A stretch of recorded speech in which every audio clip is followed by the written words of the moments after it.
ভূমিকম্প হলে করণীয় কি? খুবই প্রয়োজনীয় প্রশ্ন।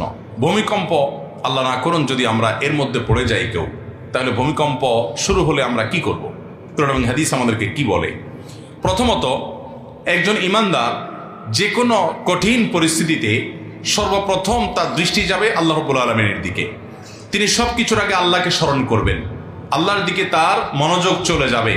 তিনি জিকির করবেন, আল্লাহ তাআলা স্মরণ করবেন এবং আল্লাহর কাছে দোয়া শুরু করবেন, তওবা করবেন, ইস্তেগফার করবেন, রোনাজারি করবেন, আল্লাহর কাছে পানা চাইবেন, কারণ এটাই হলো তার রক্ষার প্রধান এবং মূল জায়গা। এজন্য ঈমানদার সেই কাজটি করবেন।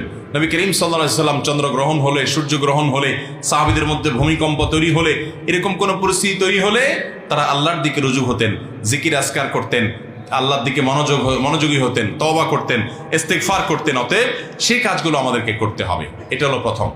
দ্বিতীয়ত, এরকম পরিস্থিতিতে সতর্কতামূলক ব্যবস্থা হিসাবে আমরা অবশ্যই বিশেষজ্ঞরা যে পরামর্শ দিয়ে থাকেন সেই পরামর্শগুলো অনুযায়ী আমরা আমল করব। নিজেকে নিরাপদ জায়গায় নিয়ে যাব। যদি বের হওয়ার সুযোগ থাকে ভবন থেকে বের হয়ে নিরাপদ জায়গায় চলে যাব।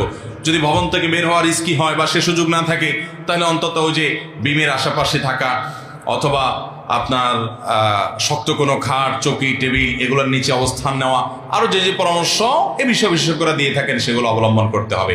অন্যকে সহযোগিতা করার চেষ্টা করতে হবে। একজন ঈমানদার তিনি জাগতিক যে সমস্ত উপায় উপকরণ আছে এগুলো গ্রহণ করতে তার ঈমান তাকে বাধা দেয় না, কিন্তু ঈমানদারের সব কিছুর আছে আগে নজর চলে যাবে, তার দৃষ্টি চলে যাবে কার কাছে? আল্লাহ রাব্বুল আলামিনের কাছে। যে আমার রক্ষা করার একমাত্র মালিক মূলত কে? আমি উপকরণ হিসাবে অনেক কিছু করতে পারি, আল্লাহ চাইলে আমাকে রক্ষা করবেন, না চাইলে রক্ষা করতে কেউ পারবে না।